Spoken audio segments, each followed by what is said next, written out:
Welcome back to another technical deep dive here in the debug zone. Today we're tackling a big question and breaking it down with insights from other users. Hopefully this clears up some misconceptions and helps you get the answer you need. So buckle up, stay a little curious, and let's jump right in.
And that's a wrap.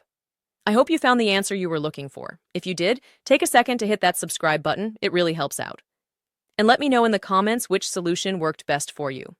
See you next time in the debug zone.